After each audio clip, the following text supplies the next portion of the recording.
Oramos por la paz.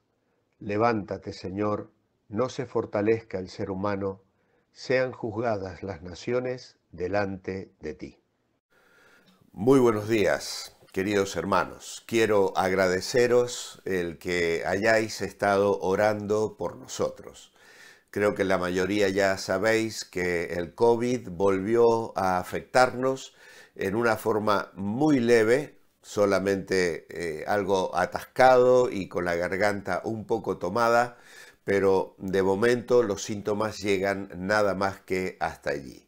Lo triste ha sido no poder participar del Congreso como teníamos la ilusión de hacerlo.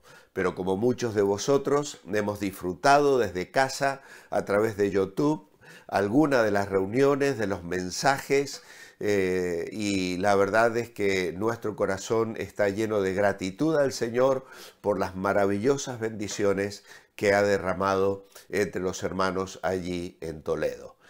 Nosotros seguimos adelante, gozosos en el Señor, sabiendo que Él tiene la palabra final, Él es soberano, Él tiene propósitos que a veces no entendemos, pero Él está trabajando en nuestras vidas. Todos estamos en un proceso de crecimiento espiritual, de crecer en la gracia de Dios, de aprender y de intentar mejorar. Dice Pablo a los filipenses, el que comenzó en vosotros la buena obra, la perfeccionará hasta el día de Jesucristo.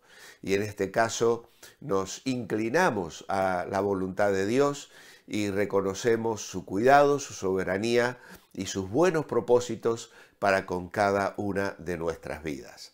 En el día de ayer, domingo, hemos podido disfrutar no solo del mensaje de despedida y la Cena del Señor que celebraron en el Congreso en Toledo desde casa, mirándolo por YouTube, sino que luego enganchamos con nuestra reunión de la Iglesia Revive. Y otra vez desde casa, como en el confinamiento lo hacíamos, nos hemos contentado escuchando las preciosas alabanzas y también el hermoso mensaje con el que Germán nos introdujo a esta tercera parte de nuestro estudio. En el cuaderno devocional está bien marcado aquí que comenzamos la última sección, una serie de semanas en las que vamos a estar mirando cómo Dios trabaja por nosotros. Y el título es Si Dios es por nosotros. Y ya vamos a ver esta misma semana la esencia del Evangelio. En esta semana 18, un tema verdaderamente apasionante que describe el contenido del mensaje del Evangelio en la buena noticia de salvación que Dios extiende hacia todos los seres humanos. Germán nos habló ayer y tituló su mensaje o lo que compartió, el mensaje incomparable. Y él usó 3 puntos para señalar. Primero, a un Dios singular. En segundo lugar, a un Dios salvador. Y en tercer lugar, a un Dios satisfecho. El propósito semanal que tenemos en nuestra guía devocional es reconocer la esencia del Evangelio de Jesucristo. Y las lecturas sugeridas para el día de hoy están en Levítico capítulo 16, versículos 1 al 10. Os recomiendo que lo leáis en casa con detenimiento porque allí están las indicaciones acerca del día de la expiación.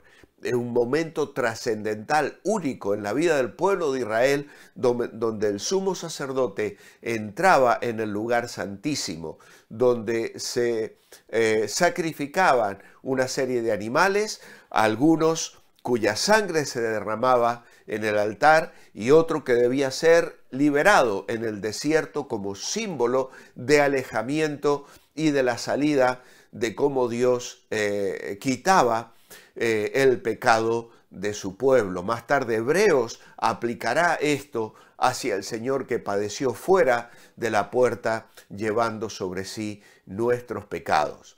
Luego en Números capítulo 16 volveremos a tener una experiencia del pueblo de Israel en la relación de rebeldía contra Moisés y Aarón, y cómo Aarón hace expiación, frenando al ángel del Señor que viene destruyendo a un pueblo rebelde contra sus líderes. Capítulo 16 de Números, versículos 41 al 50. Y es importante también que hagáis esta lectura. Hoy vamos a leer Romanos 3:22 y luego tendremos algunas otras lecturas también a medida que avancemos en nuestro devocional. Dice capítulo 3, versículo 22. La justicia de Dios por medio de la fe de Jesucristo, para todos y sobre todos los que creen en Él, porque no hay diferencia, por cuanto todos pecaron y están destituidos de la gloria de Dios, pero son justificados gratuitamente por su gracia mediante la redención que es en Cristo Jesús. A Él Dios lo puso como instrumento de perdón o como propiciación, ¿vale? Por medio de la fe en su sangre, para manifestar su justicia a causa de haber pasado por alto en su paciencia los pecados pasados. Lo hizo así para manifestar en este tiempo su justicia, a fin de que Él sea el justo y el que justifica al que es de la fe de Jesús. Nuestro tema en esta semana va a estar girando en torno a la idea de propiciación en la Biblia, porque en el contexto de las religiones paganas, en todas las épocas y en todo el mundo, la idea de propiciación en las que se basan es la de que hay diversos dioses, ninguno de los cuales disfruta de un poder absoluto, pero que tienen cierta capacidad de facilitarnos la vida. Suelen ofenderse o ponerse celosos unos de otros, por lo que para mantenerlos contentos hay que ofrecerles algún tipo de sacrificio, y mientras más grande o costoso sea ese sacrificio, mucho mejor. Por esta razón, se llegaba a ofrecer sacrificios humanos, incluso los propios hijos, porque cuanto más costosos eran los sacrificios, más efectivos eran.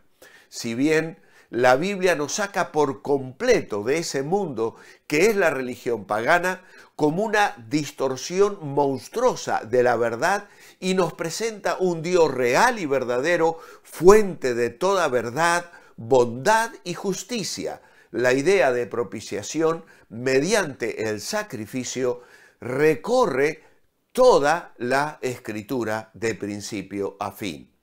En el Antiguo Testamento, dicha idea está en la base de los rituales establecidos para el sacrificio expiatorio, el sacrificio por la culpa y el día de la expiación. Y además encuentra expresión clara en los relatos tales como el de Números 16, 41 al 50, donde Dios amenaza con destruir al pueblo por la expiación de Aarón, separa la mortandad que ya había comenzado. En el Nuevo Testamento hay un grupo de vocablos relacionados con la propiciación que se encuentran en 4 pasajes de importancia trascendental. El primero de ellos, en Romanos 3, 22 a 26, que acabamos de leer, la clásica declaración de Pablo relativa a la exposición de la justificación de los pecadores por parte de Dios. La segunda es la que encontramos en Hebreos capítulo 2 y el versículo 17, relativa a la explicación racional de la encarnación del Hijo de Dios. Allí en Hebreos capítulo 2 y versículo 17 dice: por eso debía ser en todo semejante a sus hermanos, para poder ser un sumo sacerdote misericordioso y fiel en el servicio de Dios para expiar los pecados del pueblo. El tercero es el pasaje que encontramos en Primera de Juan 2, capítulo 2, versículos 1 y 2, donde encontramos el testimonio sobre el ministerio celestial de nuestro Señor que aboga por nosotros junto al Padre. Y el cuarto está en el capítulo 4 también de Primera Juan, versículos 8 al 10. Dice, el que no ama no ha conocido a Dios, porque Dios es amor. En esto se mostró el amor de Dios para con nosotros, en que Dios envió a su Hijo unigénito al mundo para que vivamos por Él. En esto consiste el amor, no en que nosotros hayamos amado a Dios, sino en que Él nos amó a nosotros y envió a su Hijo en propiciación por nuestros pecados. Aquí vuelve a usar la versión Valera 2020 la palabra propiciación que había usado en Romanos 3:25 como instrumento de perdón. Una bonita manera de traducir esta palabra. Ahora bien, ¿tiene la palabra propiciación algún lugar en nuestro cristianismo? Pues claro que sí, tiene un lugar central en nuestra fe. El amor de Dios, el acto de hacerse hombre su Hijo, el significado de la cruz, la intercesión celestial del Hijo y el camino de la salvación se explican todos por la propiciación. En cualquier explicación del Evangelio en que falte la noción de la propiciación, no solo sería incompleta, sino que conducirá al error. Un evangelio sin propiciación en su centro es otro evangelio, diferente del que Pablo predicaba, y las implicaciones de esto no pueden evitarse.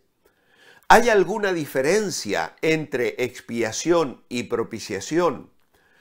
Porque claro, algunas versiones castellanas han usado la primera en lugar de propiciación. La diferencia está en que la expiación tiene la mitad del significado de la propiciación.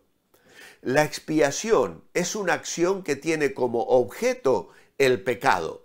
Denota el acto de esconder, cubrir, apartar, borrar el pecado, de modo que no constituya ya una barrera para una amistosa comunión entre el hombre y Dios. Sin embargo, en la Biblia, la propiciación denota todo lo que significa la expiación, además de la consiguiente pacificación de la ira de Dios. La ira de Dios contra nosotros, tanto presente como venidera, ha sido sofocada mediante la muerte propiciatoria de Cristo. Lo dice claramente Romanos capítulo 5, versículo 10. Y en nuestra guía devocional tenemos una errata porque Romanos 5, 25 en realidad no aparece. Se refiere al 9 y afirma el siguiente pensamiento, que por su muerte expiatoria a favor de nuestros pecados, Cristo apaciguó la ira de Dios. Por eso, en esta mañana, podemos decir gracias a Dios por Jesús. Y quiera el Señor abrir nuestros corazones para que este concepto importante de propiciación esté presente cuando explicamos el Evangelio. ¿Por qué? Porque lo valoramos debidamente. Mi oración escrita esta mañana es: gracias, Señor, por una salvación tan grande. Jesús en la cruz sufrió en nuestro lugar, pagó por nuestros pecados y nos dio vida y esperanza por gracia. Te bendecimos en este día, amado Señor. Amén y amén. Mañana seguimos. Que el Señor os bendiga. Manteneos bendecibles.